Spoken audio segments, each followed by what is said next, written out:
Comment se déroule une séance d'hypnose? Alors tout d'abord, le thérapeute, l'hypnothérapeute, va t'accueillir dans son cabinet.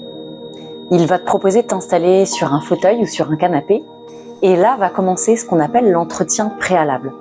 Donc c'est un entretien entre toi et l'hypnothérapeute qui va durer, suivant les hypnothérapeutes, entre 20 ou 45 minutes.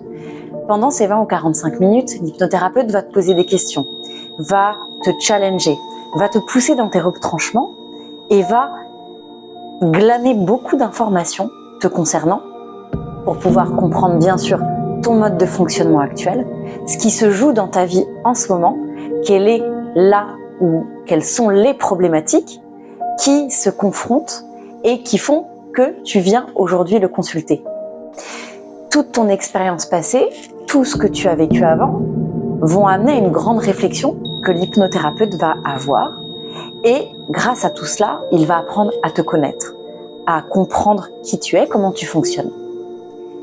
Après cet entretien préalable, il y a ce qu'on appelle l'induction hypnotique. L'induction hypnotique, c'est la technique d'hypnose que l'hypnothérapeute va utiliser pour t'amener tranquillement et progressivement en état d'hypnose, en transe hypnotique. Vient ensuite la phase de travail. La phase de travail, c'est celle qui est donc toujours sous hypnose, que l'hypnothérapeute va déployer pour servir l'objectif que vous vous êtes fixé à la fin de l'entretien préalable. L'objectif de séance qui va être ce fameux fil conducteur qui va être celui qui dirige la séance d'hypnose. Et donc toutes les suggestions de l'hypnothérapeute va servir cet objectif. Ensuite, à la fin de la phase de travail, vient ce qu'on appelle ce fameux décompte.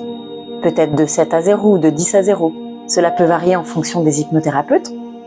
Ce décompte qui va progressivement te faire revenir à ta réalité ordinaire, à ton état de conscience ordinaire.